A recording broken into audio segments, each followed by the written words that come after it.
everybody, to another new episode of A Whole New World, where we're here to put a spotlight on positive things happening in the community and developing that positive mindset.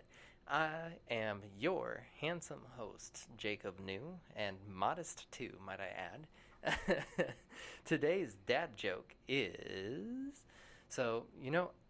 I'm so good at sleeping, I can do it with my eyes closed.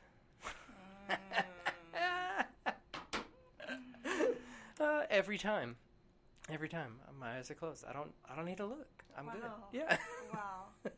Well, I have a question for you. Yes. Dad joke related. Mm-hmm. If you're not a parent, are you invisible? I like it. See? I like it. One good groan deserves another. I love it. And the person given our other dad joke there, we are very lucky to have, and that is Miss Christy Lichtenberg from Cornerstone Crossroads Academy. So, Glad to be here. thanks for being on the show. So, what exactly is Cornerstone Crossroads Academy? Yeah, so we are a second chance high school for older teenagers who, for whatever reason, other schools just didn't quite work out for them, but they really are determined to earn a high school diploma. And so they want to come to an accredited school where they'll be seen and known and encouraged and supported, and that's what we're there for. Very cool. And so, where did it stem from? Where did it come from? Yeah. So this is one of my favorite stories. There's a couple named Jim and Jane Beckett, and they, at the age of 80, decided to start a school, even though they had no background in school or education. They came out of the business world. They had retired from multiple successful business ventures, and they had moved to Dallas to work or to be closer to family, and during that time they started volunteering at a juvenile facility, and they were doing reading tutoring and just different things like that, and they just started thinking, man, a lot of these kids really have a lot of great potential, and if they just go back to the same places where they kind of fell off track before when they were released, then they might just fall back into the same things again. And so they just started praying about starting a school specifically for those kids. And so over the course of time, they had met Pastor Chris Simmons at Cornerstone Baptist Church in South Dallas through a connection with Prison Fellowship. And so they knew that they wanted to have it close to the kids' neighborhood so that they wouldn't have to travel far to get there, and on the property of a trusted community resource, and they really wanted it to be a church. So Cornerstone Baptist Church in sunny South Dallas fit that description perfectly, and they began the school 14 years ago. 14 years, wow. Yeah. That is awesome. Actually, it's 15 years ago now. We just finished our 14th year. Congratulations. Thank you. That's amazing. Yes. And so it kind of had this humble beginning, and so it's, how much has it grown since then? Well, the first year they started off, I believe, with 6 or 8 students at the beginning of the year. At the end of 2 years, 8 students graduated, and they had a number of students coming in and out during that time. At the time, they were operating in the church building, and then the first year and then the second year, they got their own little portable building. It's a 1,500 square foot cozy space that we still operate in to this day. And so they felt like the most students they could fit in there would be 12 at a time. But we've gradually grown until pre-COVID, maybe getting 25 at a time. So between the students and the staff, we'll have like 35 to 40 people in the building at a time. But COVID kind of squashed some of that. Yeah. But there's some new exciting things happening around that too that I can tell you about as well. Oh yeah, let's hear some of the what's new. Okay. Well, first of all, since this time last year, we've had over 100 students apply to come to our school. Okay. But we could really only serve, like I said, about 20 to 25 at a time, just because of space restrictions and that kind of thing. So a couple of years ago, about 4 years ago, our board started just praying and really trying to look and see if we could find some property somewhere near Cornerstone so that we could build. And there were some options, but they weren't in South Dallas, exactly in the Fair Park area where we wanted to stay. And so we just kept waiting and praying and looking and trying different things. And this time last year, Dallas ISD decided to sell 3 of their what they call surplus schools, or schools that had been sitting empty for a while. And so we put a bid on the Phyllis Wheatley School, and it's just the sweetest place on earth. And we were awarded the bid, and so it Congratulations. is like, thank you so much. We just made the final closing in November, so it's less than a year that it's been in our hands. But it had been vacant for about 6 or 7 years before we purchased it, so it's got a ton of work to do. But it's beautiful, it's historic, it's 98 years old. It's 25,000 square feet of space. Ooh, wow. So, and an upgrade. Yeah, and it's way more than what we even need. Yeah. There's a portion of the building that's about 4,000 square feet, and so we're thinking that we want to move into that space and then really open up the remainder of the space to different community social services and opportunities for people beyond just our students, but out into that neighborhood as well. That's so cool, kind of like a little hub for everything. That's such a great idea, and I like that idea of just kind of bringing in, and I call it a hub, but I mean like having everything kind of centralized and having those different opportunities and I can't think of it, resources available to people. You know. You'd mentioned applications. What exactly is the application process to get into Cornerstone Crossroads Academy? So we had already been planning to try to go as paperless as possible, just to be more environmentally friendly. But now we escalated that a little bit, and so everything is online now. The students can go online and complete an interest form, and then we'll reach out to them with a link for all the other forms that need to be filled out. And one of the things we're looking for is really students who need something like ours. We're not trying to take over public school or compete with any other programs. We support other things going on in the community, and especially the public schools. But we know there's well, I'm a public school person as well, so I will always be loyal to the ISDs. But, you know, there's like, when I was an assistant principal in a middle school, the kids that were in my office all day long were my favorite kids. And we had like 1,000 students at our school, but out of that 1,000 students, there were about 28 kids that were responsible for 85% of the office referrals. Wow. And so I love data whenever it like motivates change. And so just if you just looked at the time resources alone of an office referral and then the loss of instructional time for those 28 students, I just kept thinking, like, if you could just do something just for them, like they are at school every day. Like, they did not have an attendance problem. You know, they came to us regularly, consistently, and they had kind of bonded with us, too, in the office. Like, they didn't hate school. They didn't hate their teachers. They didn't hate us. They were just, like, not quite getting what they needed in the classroom. And so just having an opportunity to do something just for students that need something different is just a huge joy. And so we really look for students like that. So we will not... We ask them a lot of personal questions when they're doing the full application. We ask them about different lifestyle choices, the ways they look at things they wish they would have done differently, how open they are to change, because we don't want them to just come and have the same experience that they've had somewhere else. We want it to be successful. We want them to feel encouraged and like they're moving forward and getting unstuck. So, so we look for kids with the need, but also who are ready for change. I feel like that's a very hard thing to determine, like who's ready to change. And is that always easy to determine from? You said it's gone paperless, So, like, from reading about it, or, like, I would imagine, do you have, like, a in-mask Yeah. interview now? Like, So this year, so instead of doing our orientation in person, of course, we did it by Zoom. mm-hmm. And then we followed up with one-on-one staff interviews. And so that really gave the staff a good chance to just talk to the student one-on-one, kind of see where they're at. Mm-hmm.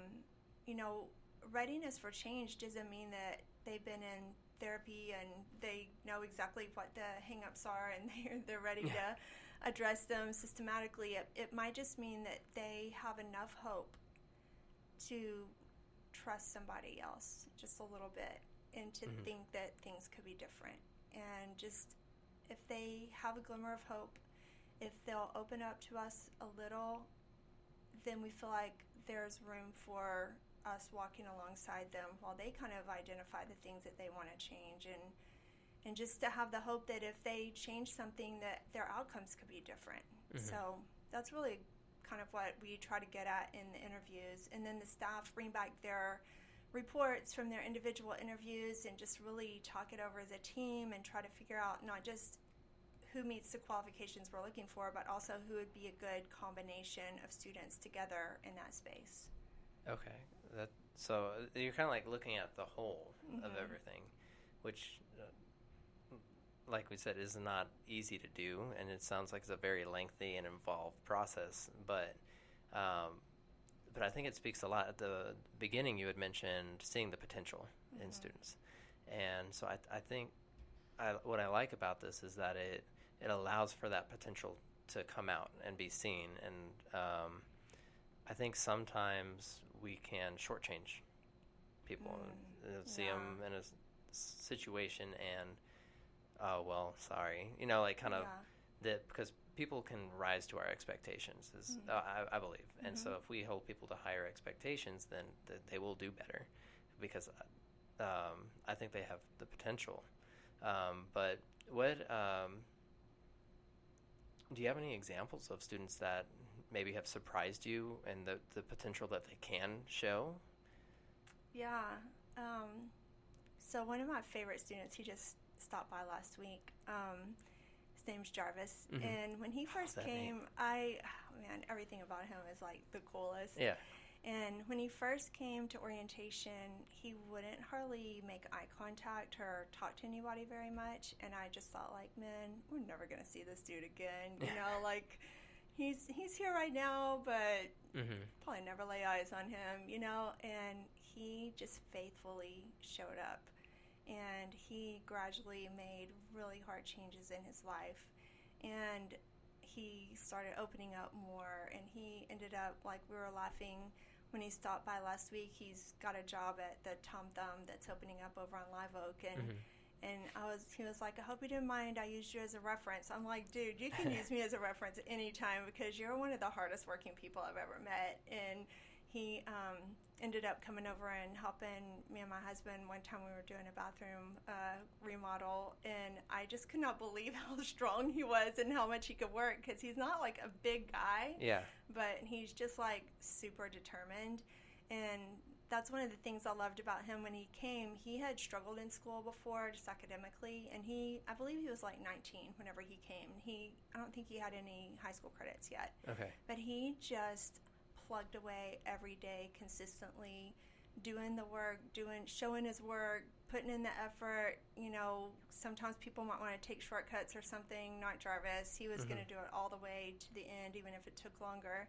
And then he ended up finishing faster than a lot of the people that were trying to take shortcuts. And then we just loved he comes to our house a lot of times for holidays and things like that, and I just really consider him like part of the family. That's super cool. And so what do you think was the catalyst, or what caused this change that you saw? Part of it was he saw some of his friends that he had been hanging out with going to school.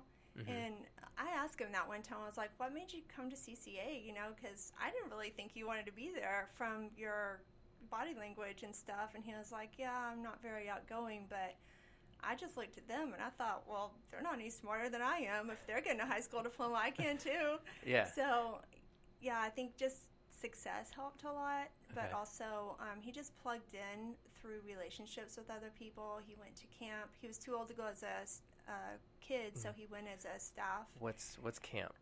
We went to Kids Across America camp Okay. in Branson, Missouri. It's kind of a division of Kanakuk. Okay. And but they have an age cutoff of 18 years old. So for our students that were too old to go as students, they would go as staff. Yeah. And that was really fun because we would get more time to spend with them.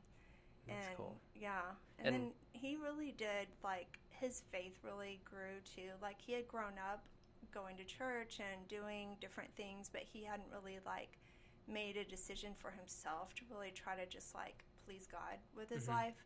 And so when he started filtering different decisions and patterns and things through that, he experienced conviction. And then he reached out for help from guys that he saw living the life that he wanted to live. That's really cool. And I know you said that it started with the Baptist church. I can't remember, Cornerstone Baptist, right? Yeah, we're on their property. So, okay. Yeah. And so I love that God's part of that because I'm a believer and can't really bring that into public schools as much, but try to share it through love and kindness. But how big of a part is the faith part with the school? Yeah, so first of all, like, every staff person that's there has experienced second chances in their own lives. And so just our faith has been a part of that. And for some of us, we kind of turned away from the faith while we were kind of going our own ways and then kind of came back to it later on, or some of us, like, came to the faith later on as adults. And so that's kind of a neat way to enter that conversation with our students, because a lot of them are coming from all different places too. And kids do not have to, and by the way, I always say kids, even though they may be like 40 years old. Yeah. So people have pointed out to me before that these are like grown people I'm talking about, but I think once you're a teacher, you think of all your students as kids. So anyway, just chalk it up to that. But so yeah, they don't have to have any certain faith to come to our school, and they don't have to make any profession of faith or anything like that while they're there. But we are upfront that that's where we're coming from, and about twice a week we're going to just kind of push pause and think about, like, what does God say to us about different topics? What does his word say about our lives, what we're here for, how we can be just restored to good relationships with him, with one another, and within ourselves. And so all of that really plays a role in everything we do. But the students, you know, some of them, they're not ready to make a personal decision. We're not going to force them into that. We just want them to have as much opportunity to hear about it, learn about it, ask questions, argue, consider other points of view, all of those things that they can now at this early part of their adult life. Yeah, that is so cool. And I just like the sheer fact that they're being exposed, you know? I think that sometimes that's all it takes, and planting the seed, and then maybe it gets watered and grows somewhere else sometimes. But exactly. I did want to ask, I was doing some reading, and I thought it was interesting that y'all don't have tuition. Yeah. So can you tell our audience what is it that they have to do? Okay, so our students, we want them to have an investment. And we don't want it to be like where they feel like it's like some kind of like a handout or something like that. You know, we want them to be invested and work hard for what they want to achieve. And so instead of paying tuition, we have them do 100 hours of community service over the course of a year. So we go by quarters. And so each quarter they do 25 hours of community service. And part of that is based on this book called The Uprising by Erwin McManus. He's the pastor of the Mosaic Church out in LA. But before he was there, he was actually the pastor at Cornerstone. Oh, really? Which I was hugely influenced by this book, and I didn't even know that he had been the pastor there. So sometimes when I'm like out walking around, I'm like, Erwin McManus walked here. But in his book, he talks about the cycle of healing and restoration, and how part of us kind of letting go of our shame and finding our purpose and wholeness is in helping others.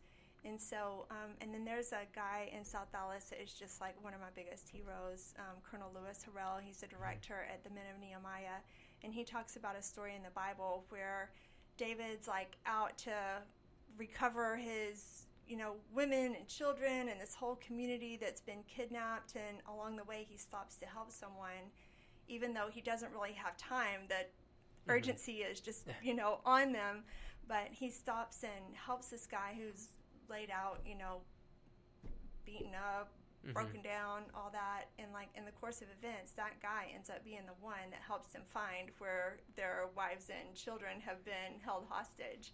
And so even in that, he talks about how God like restores us and helps us re-enter just the person that we're supposed to be, like through helping others. And so, our students go a lot. It's hard to like categorize our students because they just have so many different things going on. But we'll have anywhere from 40 to 60% of our students every year that are dealing with homelessness, and we don't want them to not be able to come to school because they can't pay tuition. Even if it's $5 tuition, like that's $5 that could have bought them a meal or gone towards something else.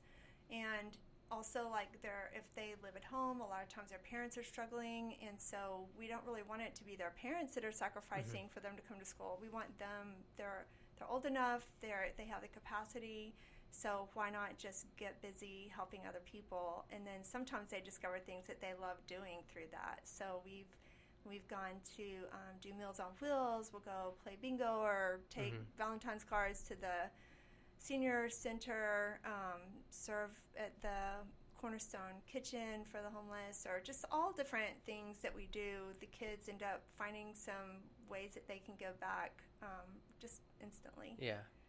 No, that's really cool. And you talked about almost like the healing and restoring power of the community service.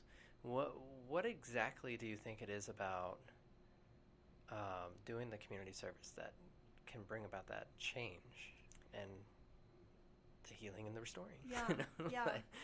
So I think when you're coming alongside someone who's going through something similar as you are,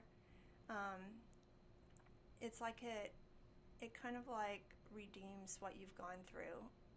It like makes it about something beyond just your personal experience.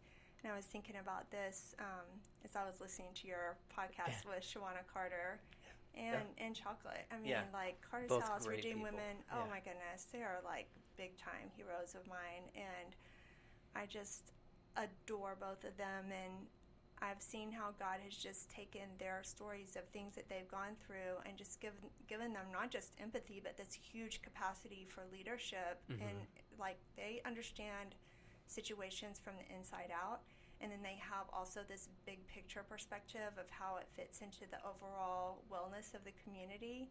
And it's just mind-blowing, really. But when we see that happening in our students too, so a student that has faced hunger, faced homelessness, or not been able to wash their clothes, when they go and provide meals for people who are hungry, or they go work at the laundry or work at the whatever capacity they are able to serve, like they are feeling, empathizing, entering into that space with the person with the need. But then also they realize, like, I could help. Like, I don't have to wait until I'm a millionaire to help somebody. I can help right now, and then just getting to be a part of something bigger than yourself. Sometimes problems or challenges in the community may seem overwhelming, like what can I do about all of this, or it's everywhere. Maybe you get a little desensitized to it. But when you're part of a group that's serving and you think like, man, we just served like 1,200 meals today all together, it was really hard work, but look what we did. And like we can accomplish so much when we join up with other people that are doing good things in the community. So and then they're also building job skills. They're building things that they could put on their resume for prior experience. There's just so many benefits. No, that's I think it's such a powerful act that we should have more of, because like you said, it kind of makes it bigger than ourselves, and your problems, now you got to help this other person now. And so making that connection, and like you said, it can be overwhelming, and I think the more connections you have, the less overwhelming it is, because you have those like different relationships to build on or rely on and help you up. What do you think that's a big contributing factor into the change that you see in your students through doing the community service? And I think that's part of it. I really think it's really about relationships. Our staff just did a book study on a Henry Cloud book called Changes That Heal. Okay. And he talks about 4 big changes that you have to go through to really reach wholeness. And the first one is just bonding with other people and really having those close personal relationships. And he said that change is impossible outside of relationships. And also that if you're not in any bonding relationships, you're just slowly dying. And I mean, all of those are kind of just metaphors, I guess, but I do think that when someone knows that somebody else cares, if they show up, somebody will miss them if they're not there. Somebody knows what they're going through. Someone sees something in them that maybe they can't see in themselves. I think that does change. That maybe helps you hold on a little bit longer without giving up. Yeah. Or to start to get that feeling of success and really start to, grow and see that sense of accomplishment develop. But also, like, what is it for? If success is just so that you can make a lot of money and live in isolation in some big tower somewhere, like that doesn't appeal to a lot of our students. Like, at first they might be like, oh yeah, I want to live over there, that's awesome, but then they're like, that would be so lonely, you know? And I love building on what our kids bring, which is this community, this communal approach to life. They are not looking at the world individually most of the time, and so whatever challenges they're going through, whatever opportunities face them for growth and personal development, like, one of the things that I have learned from them is just how to live in community, how to think about the greater, my whole family, or the people on my block, or my group that I'm a part of. And so I think there's a lot there that we don't want to change. We want to build on. Yeah, no, and I love that. And we should be more involved with our communities, because that's where we live, you know? And so it's nice to know your neighbors and make those connections. And I'm just so excited that that's a way you guys get to teach and help people grow. And that's honestly one of our goals for the podcast. We want people to listen and kind of hear stories and grow and find an organization that they want to be a part of and reach out and volunteer there on a regular basis, because like you said, part of it's just showing up, and you can't just show up once and be like, did it. Yeah, that's not relational. No, and that's the whole point is, and if we want to be changed, I do think you I already forgot, but you said about it stems from building our relationships, right? Yeah.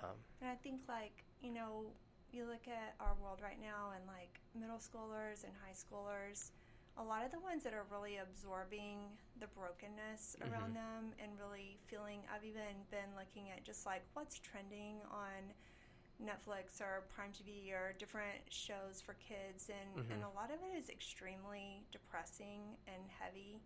Yeah. And I think especially if, like, of course we love for people to get involved at Cornerstone, Crossroads Academy, or, Redeem Women, or Carter's House, or one of the other amazing programs. But I think right now during the pandemic, when you're kind of having to stick closer to home, it's so good to ask your kids, especially if you have a middle schooler or high schooler, or especially the ones that might be dealing with some depression or just hopeless thoughts or feelings, because it might be that God is revealing an area that they need to be involved in through them seeing the brokenness of the world. So they just feel like, perhaps they feel like really overwhelmed with homelessness. So that's an area that the family can let the young person lead them and just like start researching and figuring out how can we be a part of something that is touching on our child's heart.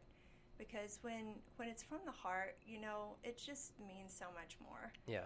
And if it's parent-led, that's fine. But, if the kids are, like, just being drug along because they have to, that's one thing. But if they get to kind of, like, do something about the areas that are weighing on them, that is so much more powerful. Yeah. And like I said, it means more when they do it. I immediately thought of forcing kids to say I'm sorry, like just because they said it doesn't mean they actually mean it. The meaning comes from them wanting to apologize and wanting to atone for what they did wrong, and I think it's hard to help kids get there in some instances, but sometimes we just need time, Yeah, and that's a challenge for us too at the school, like the kind of push and pull of like, having high expectations and kind of essentially like demanding certain behaviors in order to be there. We only have 3 rules: show up, do your work, and treat others with respect. Okay, I like those. Kind of simple, but they're also kind of all-encompassing too. So like it's not as simple as it seems, but we do have like procedures and stuff to make things work better for our learning community. And yet, you have kids that are really going through a lot of really, really, really hard things. And so you don't want to allow them to be abusive to each other or to themselves or the learning environment, but also you want to give them space to, get some of those feelings and frustrations out. And so we don't want to make them do things that seem fake or phony, but at the same time we know, like, if you do certain things, it will contribute to a better environment for everyone, including yourself. So we really, some of us on staff were more toward from the inside out, and if it's not internally aligned with what they really are feeling and thinking, then we're not going to make them do it. Yeah. And then on the other side of like, they can do it until their insides catch up, and so we kind of go back and forth on those things, but it's good to kind of have the different perspectives. It is, and it creates that balance, Yeah. And I think I can't think of the word, but we're accountable. Yeah. Like, helps with the accountability of it all, I think. That's good. So I love that. And so it sounds like, and if you already said this, I apologize, but you, at the school, for the social emotional needs as well. So, like, is there, like, counseling opportunities for them to kind of get it out? Like, do y'all have a punching bag? Like, what? Like, I wish. We have a awesome running trail that Eagle Scout did for us. Yeah, pretty amazing. Shout out to the Martin family. But no, we don't have a punching bag, but we've had a certain model where we use like life coaches, which was kind of a combination of like a mentor / counselor person. Right now we're kind of shifting away from that because of the distance learning and everything. Last year we also had, the last 2 years, awesome partnership with Dallas Seminary, and so some of their counseling interns came and did their hours with our students that really needed like a higher level beyond the life coaching intervention. And then we're building a relationship with a man in our community who has a private practice, and once we have enough space to meet and we're able to meet in person, I think he's going to help us do some more group type things. So that's really cool. Because I was just thinking, and you're describing some of the things they're going through, and I was like, you got to get that out, and you need a way to kind of process everything. Yes. I mean, I don't even know how to process some of the things I go through. I'm like, I gotta chat it up with somebody, or so. But I think it's important to have that and help learn how to get through that. Yeah, just that emotional regulation, and just also someone to grieve with, someone to walk through the challenges of life with, and what does that look like? When do you just stop and when do you keep going, and how do you know the difference, and Yeah. all of that is kind of case by case. And that's, I'm glad you brought that up, because I'm the type of person, and this is something I'm working on. Like, I have that positive bubbly, and like I'm always looking on the brighter side. Well, look at this, but it's not always appropriate. So I'm trying to like discern when is that appropriate, because my wife will come and she'll tell me some stuff, and I'll be like, well, look at this side of it, and it's like, no, that's not what I want. I want you to be here with me in this moment. Yeah. And I'm like, oh, and so I think there's a lot of power in just being there for people, and just sometimes just listening and being like, oh, man, I'm sorry, that stinks. Yeah. Well, I love our principal. So I was a principal until a couple of years ago, and we hired just an amazing young guy to be our principal, and I've learned so much from him. His name's Wayne Sims, and just encourage anyone to get to know him that can, because he's awesome.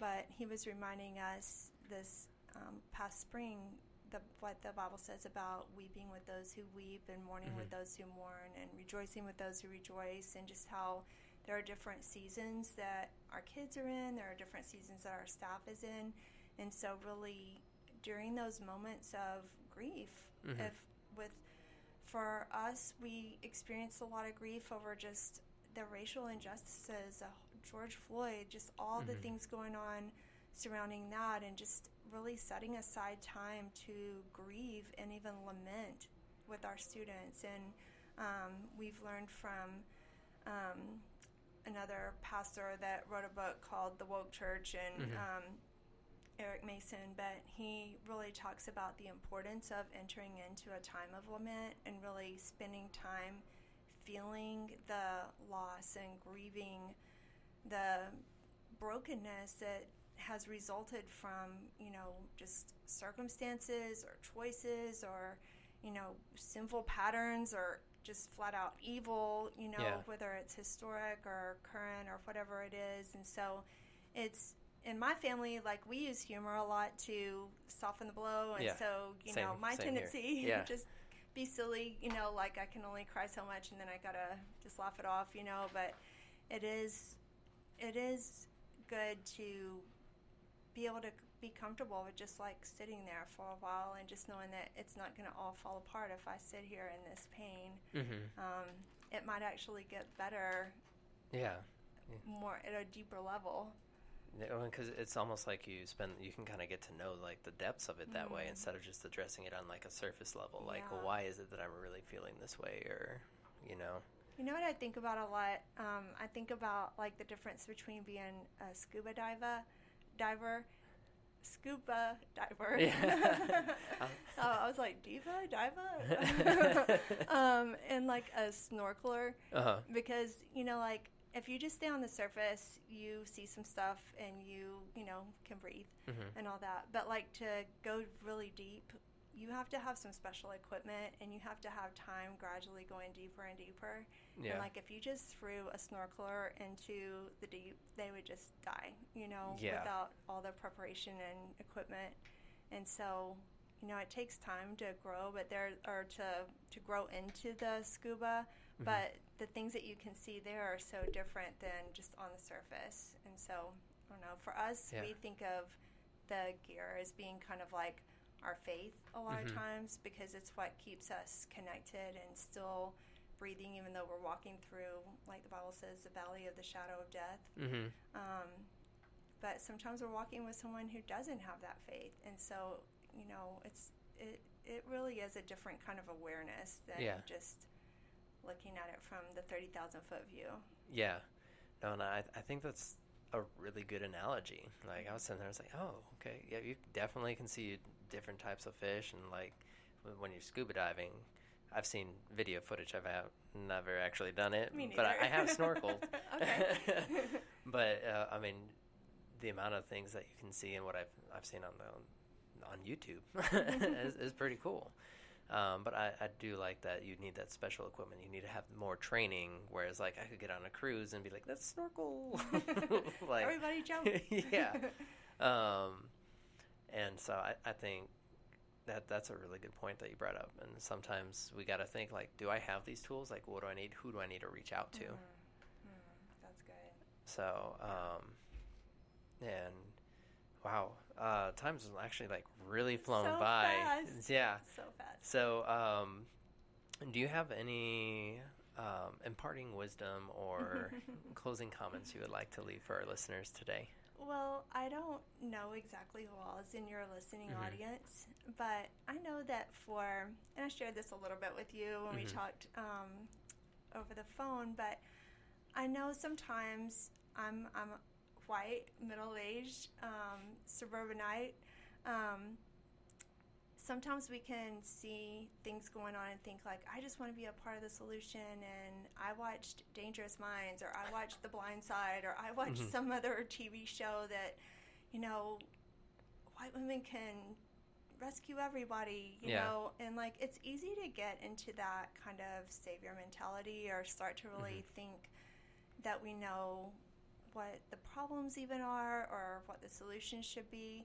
And I think my biggest personal change that I've made at Cornerstone, Crossroads Academy, and in South Dallas is just recognizing that the problems are, not always what they appear on the surface, and the reasons why things are that way are a lot deeper than probably I would have even been willing to think about. And I'm for sure not the answer or the savior.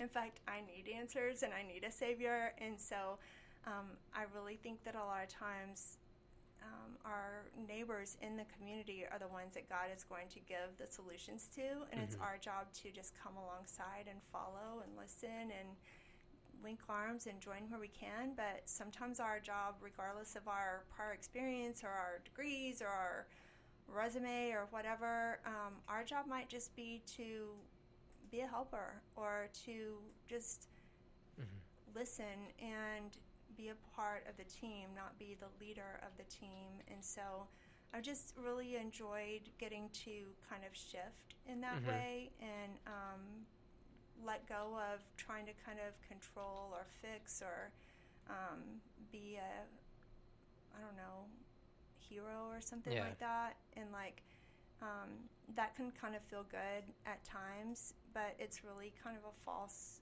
feeling good. And what feels so much better is just to be interwoven into the fabric of the community and really have your heart knit together with brothers and sisters who have more personal experience than you'll ever have, or that we all just bring these different pieces to the table, and that God uses that to form this beautiful masterpiece. And I've just really enjoyed kind of being transformed in that way, and I hope God still keeps changing me in that direction. I love that. And we gotta quit being scuba or snorkeling saviors. No, you can't see a problem from the surface and think we're going to solve it. Yes. You got to get deep into the nitty gritty of the of the community and allow them to guide you and like, this is what we need. How can you help us get that?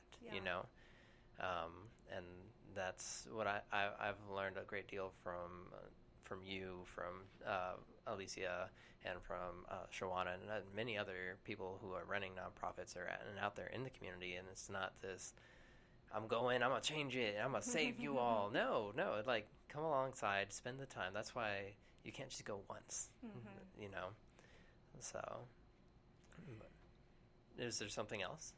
Well, North Texas Giving Day is coming up, so that's a fun day for, I just love watching people give to different organizations, and I have all the staff, we kind of each pick 2 or 3 that we're kind of pulling for on that day, and our school is a part of that as well, but North Texas Giving Day will be in September. And for our listeners who don't know, what is North Texas Giving Day? Okay, so Shawana described this so much better than I could. I should have written down exactly what she said. But it's like one of the biggest giving experiences, I think, in the world on a one-day platform. And so all of the North Texas kind of Metroplex area nonprofits. We register through the Communities Foundation of Texas, and they provide the online platform for giving and help reduce some of the fees and things associated with giving online, or credit card type gifts and things like that. And there's just like this big momentum where they pick different gifts that can be drawn out as prizes, or an organization that has the most brand new first time donors, or just all these different little things that kind of help make it more exciting and fun, and just hundreds of thousands of dollars are raised on that day, and it just has a huge impact in the community. So. And it's a very important day too, because like you said, it raises a lot of money for a lot of nonprofits. And so if you're listening out there, mark that day in your calendars, set a reminder. It was Thursday, September 17th. Yep.